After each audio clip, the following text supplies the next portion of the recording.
자, 오늘 함께 나누실 말씀 사무엘상 강의 23번째 시간입니다.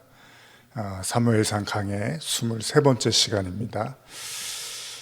거의 우리가 1년 정도 이제 격주로 저희가 사무엘 말씀을 나눴는데, 이제 새로운 다윗 왕의 등장을 또 저희가 앞두고 있습니다. 아무쪼록 올 한 해 또 이 사무엘상을 통해서 또 말씀을 듣고 또 기도하시면서 나아갔던 모든 성도분들 가운데 하나님의 깊은 또 은혜와 또 열매 맺는 말씀의 열매를 맺는 축복이 있기를 간절히 소원합니다. 우리 다 같이 사무엘상 16장 1절 말씀을 같이 읽겠습니다. 여호와께서 사무엘에게 이르시되 내가 이미 사울을 버려 이스라엘 왕이 되지 못하게 하였거늘 내가 그를 위하여 언제까지 슬퍼하겠느냐. 너는 뿔에 기름을 채워가지고 가라. 내가 너를 베들레헴 사람 이새에게로 보내리니 이는 내가 그의 아들 중에서 한 왕을 보았느니라 하시는지라. 자, 1년 후에 그 사무엘상 15장까지의 말씀, 거의 이제 마지막 달을 저희가 보내고 있는데요. 한나의 기도로 시작된 그 사무엘의 탄생과 아울러서 당시 제사장이었던 엘리의 아들들의 타락과 아울러 하나님의 심판을 우리는 보았고요. 이윽고 이스라엘 법궤를 블레셋과의 전장에서 빼앗기고 다시 찾아가는 그런 과정도 우리는 보았습니다. 결국 그러한 가운데서 이스라엘 백성들은 하나님이 원치 않으셨지만 왕을 원했고요. 하나님은 또 이들의 요구에 응답을 하셨습니다. 그래서 결국 사울이라는 건출한 이스라엘의 지도자, 왕으로 세워졌죠. 그러나 결국 그가 하나님의 말씀에 또 불순종함으로써 버림받게 되는 그런 과정까지 우리가 지난 시간까지 해서 나누게 됐습니다. 그렇습니다. 사울의 가장 큰 잘못은 바로 그 마음속에 하나님을 모실 공간이 없었던 거죠. 이는 사무엘상 초기에서도 엘리 제사장이 어떻게 했죠? 그 아들들을 하나님보다 더 귀하게 여겼잖아요. 그래서 심판을 받게 되는 걸 우리가 봤죠. 사울 역시도요, 겉으로는 굉장히 열심히 하나님께 뭔가를 하는 것 같고 섬기는 것 같았지만 결과적으로는 그의 마음의 중심은 온통 그 왕의 자리를 유지하는데 혈안이 되어 있었던 거죠.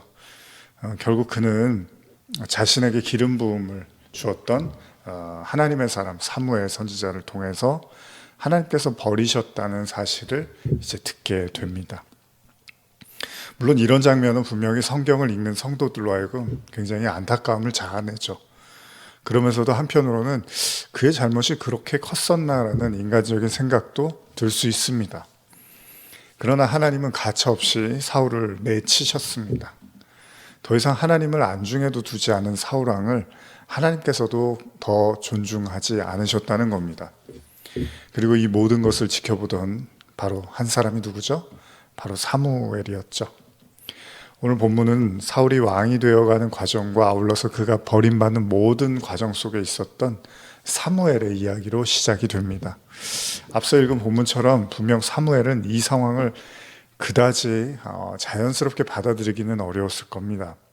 그래서 그는 굉장히 슬퍼하고 굉장히 참담한 심정을 가지고 있는 것 같습니다. 물론 누구나 그렇죠. 한때 하나님의 사람이었던 사람이 하나님으로부터 서서히 멀어져 가고 심지어는 다시 돌아올 수 없는 지경에 이를 때 그 모습을 바라보는 어떻게 보면 전도자 같은 사무엘의 역할이잖아요. 중간 하나님과 사울 왕의 중간 그 역할을 했던 사람인데 마음이 편치가 않겠죠. 내가 언제까지 슬퍼하겠느냐 하나님이 말씀을 하십니다. 이제 사무엘은 하나님의 말씀에 이제 순종해야 될 사람이 바로 사무엘이라는 거죠. 무슨 말이냐면 사무엘의 슬픔과 안타까움도요 충분히 이해는 가지만 이제 하나님은 더 이상 그 일들에 얽매이지 말고 새로 일어나서 새로운 발걸음을 내디디라고 말씀을 하신 거죠. 그렇습니다. 우리도 그래야 되잖아요. 우리가 우리의 마음과 생각을 붙잡는, 우리의 발목을 붙잡는 그 어떤 과거의 일이라든지 그런 어떤 실패라든지 아픔에 계속 연연하고 묶여 있을 수만은 없는 거죠.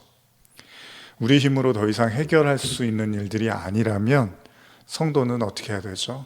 하나님께 다 맡겨드리고 위탁하고 그리고 다시 새로운 발걸음을 내딛어야 할 겁니다.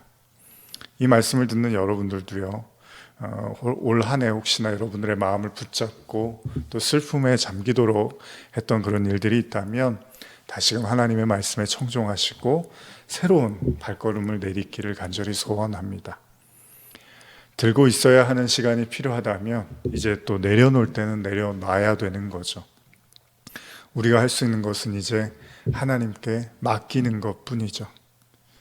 하나님은 이제 새로운 왕을 위해서 사무엘에게 기름을 준비하고 말씀하시는 이새의 아들, 이제 새로운 왕이 될 다윗이라는 이제 이새의 아들을 만나러 발걸음을 옮기라고 하십니다. 그렇습니다. 하나님의 사람은 그렇게 또다시 순종하는 거죠. 뒤를 돌아보는 것만이 아니라 이제 또 새롭게 시작할 때는 새로운 하나님의 일들을 기대하며 그저 걸어가는 겁니다. 이제 사무엘의 마음에서 정말로 사울을 내려놔야 할 시간이 온 거죠. 예수님이 십자가를 지러 가실 때 사실 제자들은 온통 이해를 할 수 없었잖아요. 그들은 결사적으로 예수님을 붙잡았고, 왜요? 십자가가 도대체 뭔지를 몰랐으니까요. 근데 반대로 생각해 보면요, 예수님 역시도 자신이 아끼고 사랑하는 제자들을 더 이상 붙잡지 않고 내려놓기로 결심을 한 것이기도 하죠. 십자가라는 엄중한 상황에서 누구보다도 제자들이 걱정되고 안쓰러웠던 분은 바로 예수님 당신이셨겠죠. 그러나 그는 하나님께 모든 것을 맡기고 이제 자신에게 주어진 십자가라는 길을 걸어가신 거잖아요. 사무엘 또한 이제 사울을 내려놓고요, 자신에게 주어진 길을 가야 합니다. 그리고 그는 하나님의 새로운 일들을 맞이할 준비를 해야 됩니다. 그러나 사무엘이 단순히 사울에 대한 안타까움에만 젖어 있는 것이 아니라 사실은 성경을 보면 그냥 단순히 슬프고 안타까운 것만 같은데 사실은 또 다른 마음도 있었다는 것을 보게 됩니다. 사무엘상 16장 2절 3절인데요.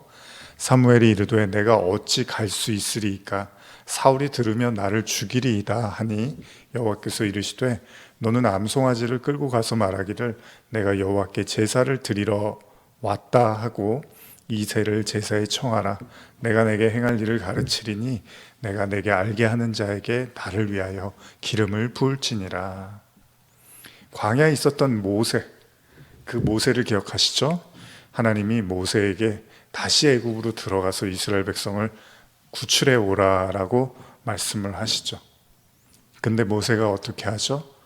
막 이런저런 핑계를 대고서 못 가겠다고 해요. 그런데 나중에 보니까 모세가 두려웠던 거는 자기가 애굽에 들어가면 죽일까봐 자기를 바로 왕이 두려웠고 또 그 애굽 사람들이 두려웠던 거죠.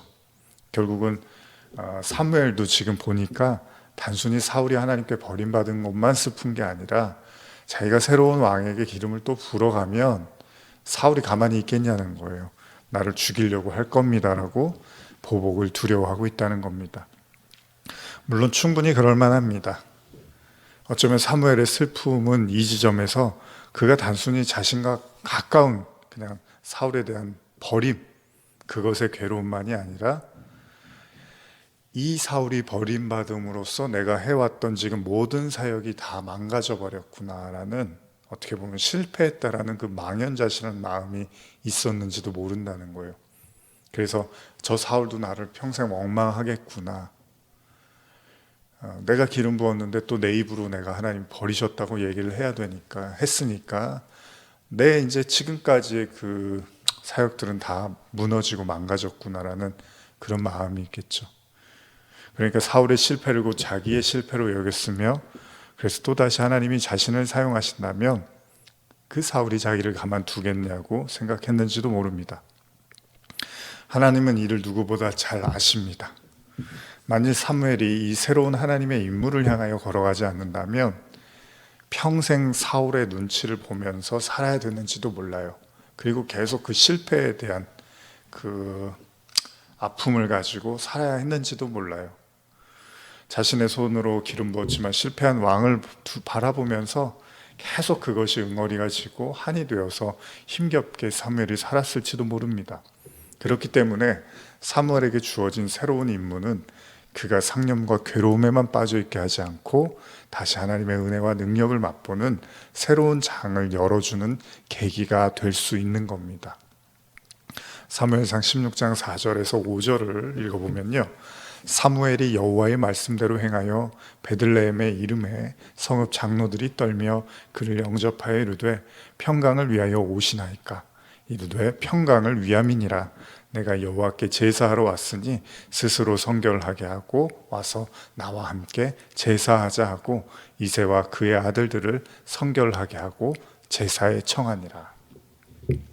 결국 사무엘은요, 모든 것을 뒤로 하고 말씀에 순종해서 베들레헴에 이릅니다. 그리고 그곳에서 하나님이 말씀하신 대로 이새의 아들들을 만나려고 요청을 하죠. 이는 하나님께서 사울이라는 왕을 버리시고 새로운 왕을 준비하시는 장면이기도 하지만 사무엘의 사역이 끝나지 않고 여전히 하나님께서 그를 통하여 일하심을 보여주는 사건이기도 합니다. 물론 다윗은 하나님께 버림받는 왕으로 기록되지는 않습니다. 우리가 사무엘의 관점에서 생각해 볼 것은요, 완벽히 실패라고 여겨지는 사역이라 할지라도 실패와 성공의 유무는 사역에 드러난 모습이 아니라 여전히 하나님과 나에게 함께하고 나를 사용하시느냐, 이게 더 중요한 거죠. 사실 사울의 실패가 사무엘의 잘못은 아니거든요. 근데 우리는 그걸 같이 이렇게 연결해서 생각하면서 막 힘들어할 때가 있어요. 물론 사무엘의 그런 마음은 좋지만, 그러나 중요한 건 그에게 여전히 하나님이 함께 하시고 여전히 그를 사용하고 계시다는 것입니다. 사무엘상 16장 6절에서 7절 보시면요, 그들이 오매 사무엘이 엘리압을 보고 마음에 이르기를 여호와의 기름 부으실 자가 과연 주님 앞에 있도다 하였더니 여호와께서 사무엘에게 이르시되 그의 용모와 키를 보지 말라. 내가 이미 그를 버렸노라. 내가 보는 것은 사람과 같지 아니하니 사람은 외모를 보거니와 나 여호와는 중심을 보느니라 하시더라. 자, 하나님의 말씀대로요, 이새의 아들, 결국 이제 기름 부으기 위해서 이새를 찾아갔고 그 이새의 아들 중에 이제 한 사람을 하나님이 왕으로 세우겠다고 했으니까 사무엘이 이제 이렇게 보는데 장남 엘리압을 보게 된 겁니다. 그리고 그 마음을 빼앗기죠. 오늘 이제 사실 이 부분이 이제 중요한 부분인데요. 왜 그렇죠? 그의 용모가 굉장히 빼어났던 걸로 보입니다.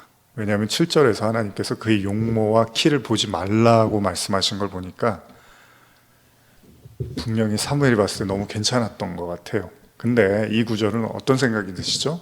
저와 여러분들에게 사울을 떠올리게 하죠. 왜 그러죠? 사울이 기름 부음 받을 때 사람들이 뭐라 그래요? 그 용모가 굉장히 빼어났다라고 하면서 이 사람이 정말 왕이 될 사람이야 이러면서 찬사를 보냈잖아요. 그래서 하나님이 마치 세운 것처럼 생각을 하는 거죠. 그럼에도 불구하고 사무엘은 이 부분에서 어떻게 하죠? 여전히 하나님의 뜻을 간파하지를 못하고 있습니다. 사실 사울이 버림받은 이유가 뭐죠?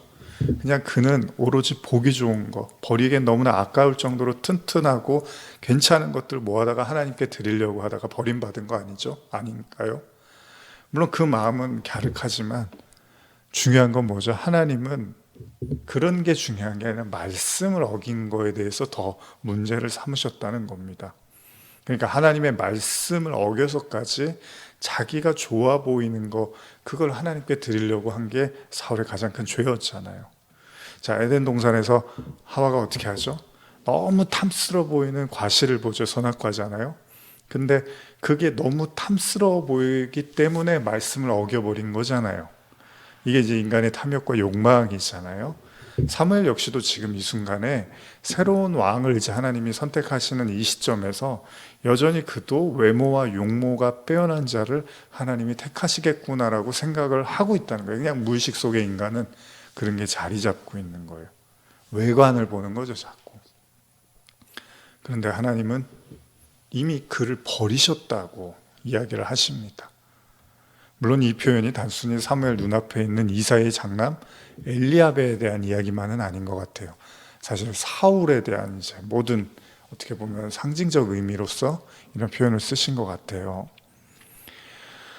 이 대목에서 우리는 성경의 유명한 구절을 접하게 되죠. 그게 뭐죠? 내가 보는 것은 사람과 같지 아니하니 사람은 외모를 보거니와 나 여호와는 중심을 보느니라 하시더라. 그렇습니다. 사람은 외모를 봅니다. 근데 하나님은 중심을 보신대요. 만약에 성경의 말씀이 틀리지 않다면 모든 인간은 보여지는 것에 이렇게 좌지우지가 된다는 거예요. 이거는 우리에게 어떤 의미일까요? 단순한 의미에서 보이는 게 다가 아니야. 뭐 그런 말 우리 많이 하죠. 저 사람 보이는 게 다가 아니야. 이런 표현 많이 쓰잖아요. 근데 하나님의 관점에서는 좀 다를 수가 있다는 거예요. 아니, 다른 게 당연하죠. 어떻게 인간과 하나님의 시각이 같을 수가 있겠습니까? 여기서 중요한 사실은요, 사무엘이 하나님의 뜻을 헤아리고 자신의 생각을 내려놓을 수 있었다는 거예요. 그러니까 어찌 보면 당연한 사실이죠. 하나님의 사람이니까 하나님이 아니라 그러면 아닌 거죠. 사무엘이 하나님의 사람인 건, 그러니까 사울과의 차이는 뭐냐? 사울은 뭐죠? 전쟁에서 탈취한 모든 걸 멸하라고 하나님 말씀하셨는데 자기의 눈에 보기 좋아 보이는 걸 따로 모아다가 하나님께 드리려고 했잖아요. 제가 여러 번 강조하지만 사울은요, 엄중한 하나님의 말씀 앞에서 자신의 생각을 내려놓지를 못했다는 거예요. 그러니까 내가 보기에 좋은 것은 하나님도 동의하실 거야, 이렇게 생각을 한 거예요. 그러나 사무엘은 이새의 장남 엘리압을 보고 그도 똑같이 빼어난 용모에 반해서 이 사람이 왕이 되겠구나라고 생각을 해요. 그런데 하나님이 그렇지 않다라고 말씀을 하시죠. 어쩌면 사무엘은 하나님 말씀하셨으니까 스톱할 수 있었던 거 아니야라고 하지만 사울도 마찬가지잖아요. 분명히 사무엘을 통해서 하나님의 말씀을 듣기는 매한가지예요. 중요한 건 하나님의 일꾼은 자신의 생각과 정반대되는 어떤 하나님의 말씀이 임했을 때 그걸 수용할 마음의 준비가 되어 있다는 겁니다. 그래서 기도의 모범이라고 생각하는 예수님의 그 겟세마네의 기도를 보시면 어떻죠? 막 땀이 피가 되도록 막 기도를 하시면서 이 잔을 내게 넘겨주소서, 넘기실 수만 있다면, 그러나 뭐라 그랬죠? 나의 원대로 마옵시고 아버지의 뜻대로 하옵소서, 이렇게 기도를 하시죠. 물론 별것 아닌 것처럼 보일 수 있겠지만요, 인간에게 가장 힘든 일들 중에 하나가 뭔지 아십니까? 그 자기 생각과 고집을 내려놓는 거예요. 사무엘은 외모에 치중했던 백성들의 선택으로 인해서 그 결과를 사울을 통해서 똑똑히 확인하게 됩니다. 그럼에도 인간은 별 수 없는지라 또다시 출중한 외모 앞에서 반복된 선택을 주장하려고 한다는 거예요. 그래서 여기에서 하나님의 도우심이 필요합니다. 인간의 사고는요, 어쨌든 간에 하나님의 생각까지 미치기는 어렵습니다. 스스로의 힘으로는. 하나님이 도와주셔야지 우리는 이 생각이 틀렸구나라는 것을 알 수 있고 그런 기회를 얻게 되는 거죠. 사무엘상 16장 8절 9절입니다. 이새가 아비나답을 불러 사무엘 앞을 지나가며 하매 사무엘이 이르되 이도 여호와께서 택하지 아니하셨느니라 하니 이새가 산마로 지나가게 하매 사무엘이 이르되 이도 여호와께서 택하지 아니하셨느니라 하니라. 결국 사무엘의 생각과는 달리 계속된 이새의 아들들은 모두 다 하나님의 왕으로 택한 자가 아니라는 걸 보게 됩니다. 첫 단추를 잘 껴야 된다는 거예요. 이제 연말인데 이제 내년 또 새로 시작을 하잖아요. 우리가 첫 단추를 잘 껴야 된다는 말이 이런 의미에서 중요한 것 같아요. 처음에 거절을 하니까 나머지 아들들도 거절을 할 수 있었던 거죠, 사무엘이. 중요한 사실은 이새가 보여준 자신의 7 아들이요, 모두 다 하나님의 그 택함을 받은 자들이 아니었다는 거예요. 사무엘상 16장 10절, 11절 한번 읽어드릴게요. 이새가 그의 아들 7을 다 사무엘 앞으로 지나가게 하나 사무엘이 이새에게 이르되 여호와께서 이들을 택하지 아니하셨느니라 하고 또 사무엘이 이새에게 이르되 내 아들들이 다 여기 있느냐? 이새가 이르되 아직 막내가 남았는데 그는 양을 지키나이다. 사무엘이 이새에게 이르되 사람을 보내어 그를 데려오라. 그가 여기 오기까지는 우리가 식사자리에 앉지 아니하겠노라. 어쩌면 이것은요, 사무엘에게 매우 어려운 시험처럼 보입니다. 분명 하나님께서 이새의 아들 중에 택하신 자가 있다고 하셨는데 정작 이새가 보여준 7 아들은 모두 다 하나님이 택한 그런 사람이 아니었다는 거예요. 여러분, 이쯤 되면 사무엘의 고민도 깊어질 거 아닙니까? 결국 사무엘은 하나님을 신뢰하고 뭐라고 하냐면 또 다른 아들이 있냐 이렇게 물어봐요. 그렇습니다. 하나님의 뜻을 헤아린다는 게 이렇게 어려워요. 이새 역시도 사람인지라 자기 아들들이 중에 하나가 왕이 될 거라고 했는데 그럴 만한 아들들만 모아다가 이제 보여준 거잖아요. 그렇게 괜찮고 될 자격이 있는 그런 아들만 이제 보여준 거고 그게 7 아들이었는데 근데 사무엘이 마찬가지로 또 용모를 보고 장남을 택하려고 하다가 이제 하나님이 거절을 한 거잖아요. 근데 이새한테는 또 다른 아들이 있었어요. 그 아들이 8번째 아들인데 바로 다윗이었습니다. 근데 아예 이새는 생각도 안 하고 있었어요. 그 아들은 뭐 막내이기도 하지만 그럴 만한 자격이 없다고 생각을 한 거죠. 그러니까 보여줄 마음도 없었고 그냥 양치는 데서 불러들이지도 않았어요. 근데 이게 재밌는 거예요. 하나님은 그 보여줄 마음도 없고 불러들일 필요도 생각도 없다고 그렇게 여겼던 그 다윗에게 있었다는 거예요. 이런 장면이 우리에게 아주 많은 걸 생각하게 합니다. 전혀 가능성이 없다고 생각됐던 인물, 그리고 하나님은 그를 세우십니다. 그리고 공교롭게도 그는 8번째 아들인데요, 이 8이라는 숫자는요 마치 예수님이 부활하셨던, 그러니까 안식 후 첫날 이런 표현이 나오는데 저는 이제 이런 생각이 떠오르는데 예수님이 이제 안식일 7일 그 다음날 아침에 안식 후 첫날 8번째 날에 이렇게 부활을 하셔서 나타나시거든요. 어쩌면 다윗의 선택의 의미에서 우리는 마치 하나님께서 준비하신 어린 양 예수님을 떠올리게 합니다. 무슨 말이냐면 어린 양 예수는요 인간이 준비한 제물이 아니잖아요. 오로지 하나님께서 준비하신 구원의 하나님의 선물이었잖아요. 그거는 인간이 어떤 인간도 십자가를 질 수는 없었어요. 예수님만, 하나님이 준비한 어린 양만 가능한 거였죠. 그런데 그는 사람들에게 거부당했고 심지어는 그의 겉모습이요 너무나도 볼품없어서 굉장히 무시하고 조롱했다고 이사야서에 기록이 되어 있죠. 잘 아시는 말씀인데 제가 읽어드릴게요. 이사야 53장 1절에 3절입니다. 우리가 전하는 것을 누가 믿었느냐? 여호와의 팔이 누구에게 나타났느냐? 그는 주 앞에서 자라나기를 연한 순 같고 마른 땅에서 나온 뿌리 같아서 고운 모양도 없고 풍채도 없은즉 우리가 보기에 흠모할 만한 아름다운 것이 없도다. 그는 멸시를 받아서 사람들에게 버림받았으며 간고를 많이 겪었으며 질고를 아는 자라. 마치 사람들이 그에게서 얼굴을 가리는 것 같이 멸시를 당하고 우리도 그를 귀히 여기지 아니하였도다. 자, 왜 하나님은 당신이 준비하신 그 어린 양 예수라는 제물을 이 땅에 보내실 때 이렇게 초라하고 가여운 모습으로 보내셨을까요? 사울왕처럼 누가 봐도 저 사람은 메시아다, 그냥 외관만 봐도 너무나 훌륭하게 생긴 그런 사람이 아니라 아주 그 볼품없는 모습으로 보내셨을까요? 그래서 당시 이스라엘 사람들도 그냥 모두 다 그를 무시하고 멸시하고 결국은 버렸습니다. 그렇게 버림받은 어린 양이 사실은 우리의 구원자였던 거죠.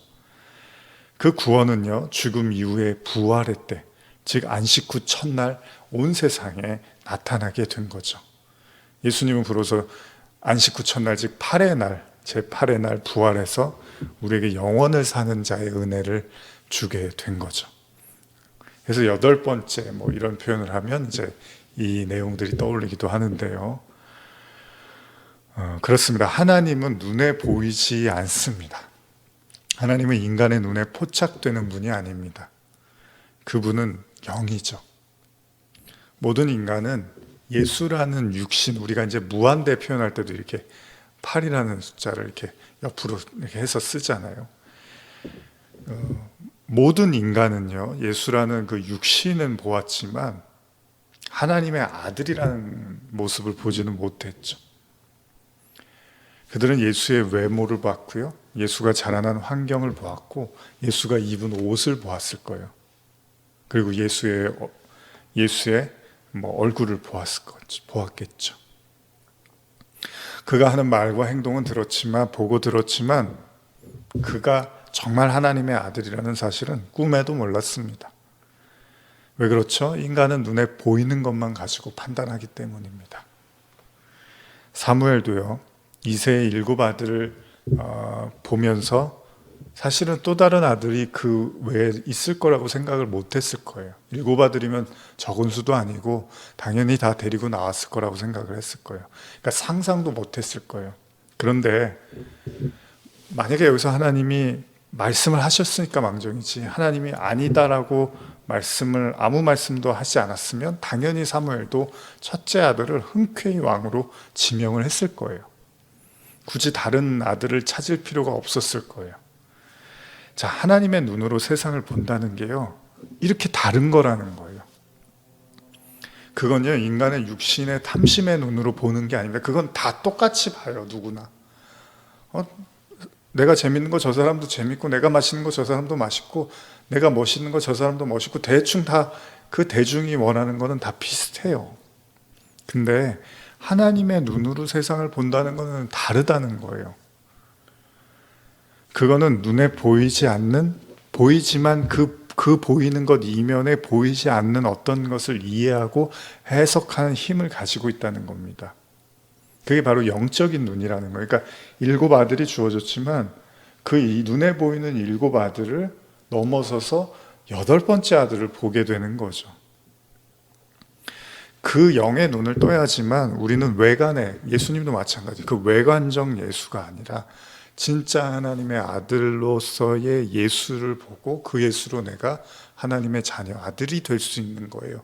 그냥 무작정 예수님 주여 주여 그렇게 해서 주님 이렇게 해서 그냥 내가 주님을 봅니다, 그걸 본다고 하는 게 아니라, 성경은 그 주님 안에 그 하나님의 아들로서의 그 하나님으로서의 그 주님을 볼 수 있어야지 우리가 바로 자녀가 되고 우리도 아들이 되는 거라는 거죠. 제자들도 예수님을 따랐어요. 하나님의 아들이라고 생각하고.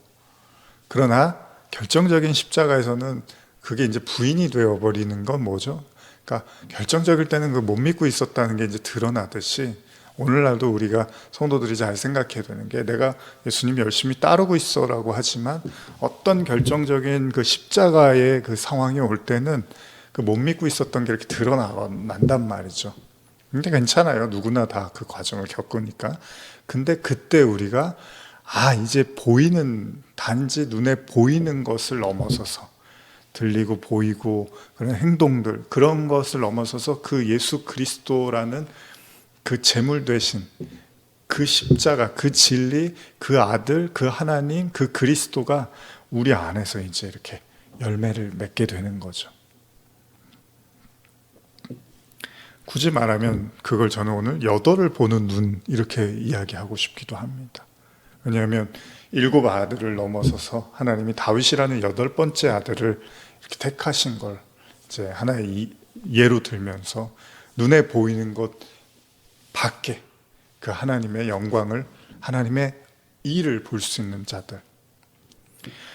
이 설교를 마무리하면서 저는 이런 생각이 듭니다. 항상 목회를 해오면서도요, 생각하는 일이지만 아마 많은 분들이 그런 생각을 하실 거예요. 목회뿐만 아니죠. 남의 눈에 띄지 않는, 사람들의 관심을 받지 못하는 어떤 일을 하다 보면 지치고 누가 이렇게 알아주지 않으면 사람들이 마음이 이렇게 힘이 들 때가 있잖아요.